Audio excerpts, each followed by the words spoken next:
Okay, it's me again with yet another video, and I make no apologies for the video formats because one, it means you don't have to put up with long-winded messages from me, or not too many anyway, and also the legendary typos from me within. So this one's really on top tips on RGT. Now, I'm by no means an expert, but I have been on the platform a little bit longer than some, and with lots of new people coming on and joining us from the WASPs community, particularly as part of Friday Frenzy, I thought I'd sort of share some of the learnings that I've picked up along the way, because it's a game at the end of the day and there are some nuances to that in the gameplay. Perhaps these are right for you, perhaps they're not, perhaps you've got some different tips, so share those in the comments below, but let me share with you a few things that I think are quite important. So first of all, I think getting the most out of your setup. I've posted a separate video on the app setup. I think exploring those options, getting the most out of the heads-up display, and really being able to read the game is absolutely key. So use all the features that are within the setup, within the app, and make sure that you're using that to your advantage. The second thing is about flying starts. Unlike Zwift, where I personally find if I come from a standing start and get the power on with really high wattage numbers within the last sort of 2 to 3 seconds, that kind of rewards me on Zwift. On RGT, I find a flying start works better. And what I mean by that is maybe about 5, 6, 7 seconds out, start to power up and get up to your terminal velocity so that when the banner drops, you're at that terminal velocity and that just slingshots you out. You don't have to keep it at that for long, maybe 10 seconds or so, just whilst the rest of the group then catches up, and then you can drop into their draft. And generally, I find it settles down a lot quicker than Zwift. So yes, they're flying starts, but it settles down a little bit quicker than Zwift, is what I find in my opinion. The third thing is focus and reaction. There's lots of signs and cues of the group around you of what's about to happen when there are those little accelerations and ramps. Obviously, you've got the colours within the profile of the course. You can look ahead and know what's going to come in your way for that, and usually there's going to be a little bit of a ramp up into that. You've got the bars underneath people's names, which when they go to orange or red signifies that they're starting to wind up and accelerate. And you can also see on the left-hand side if their numbers are starting to go to red with high wattage. You've also got the heads-up display in the top left to understand your power efficiency as well, and with the green numbers, the watts that you're saving. Putting this all together, as well as watching what's happening on screen, can start to give you some cues as to when things are going to kick off, when you need to react. And what you really want to be doing is preempting that rather than reacting to that. So if you're slipping back through the group slightly, don't wait until you're at the back to put your power back on. All that's going to do is yo-yo you back up to the front, perpetuate that yo-yoing, you have your nose into the wind, then you'll slip back again. What you want to start doing is reading those signs, and as you're starting to drift back, then ease the power back on, but to keep you in that pack, not to get your nose in the front again into the wind.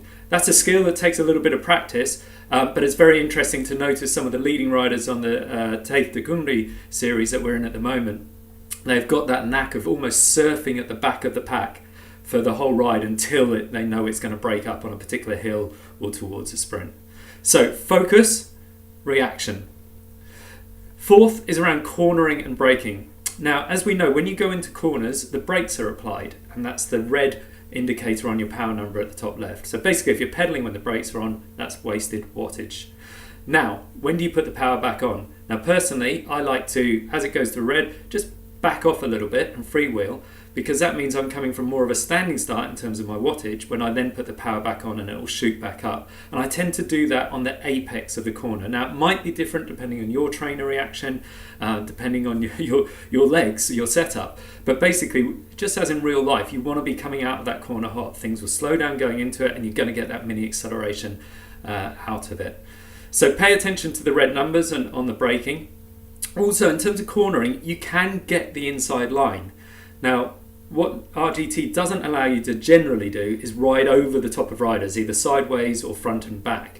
You've got to either accelerate to go round or slow down to drop back.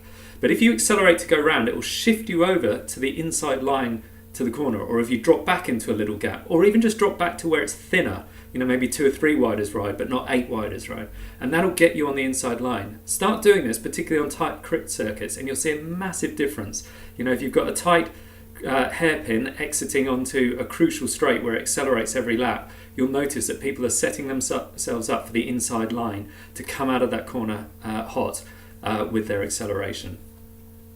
Okay, and then finally, and this is my view, is it's very, I think RGT, and I think Zwift to an extent as well, rewards cadence. Not necessarily the fact that it changes wattage, watts are watts, but I think the ability to react quickly. Think of it like on a motorway when you are dropping down a gear to go past the lorry. You don't want that lag of putting on the power and grounding away and it taking 3 seconds before you start to get that increase in power. So personally, try and get your cadence up. It enables you to react quicker within the bunch. It enables you to lay down the power quicker, obviously, when you're trying to make a break or come into a hill. And I think that final bit is also really important. My personal view is if you can come into those ramps and those lumps with cadence really hard, it can kind of propel you halfway up the hill. And you can get ahead of it. And I found that really works for me. If you remember the Velo George course, coming up past Royal Victoria Place at the top of the hill there, you could almost sort of spin in and 2/3 or 3/4 of the way up that final incline just by the cadence that you took into that hill and spinning through it. You certainly don't want to be coming to a grinding halt in a big gear. So those are my 5 top tips. There's many more, I'm sure. You may agree or disagree with those, and I'd welcome you sharing in the comments below your tips as well for the benefit of all. And look forward to seeing some of these in practice on the next Friday Frenzy. Thanks all.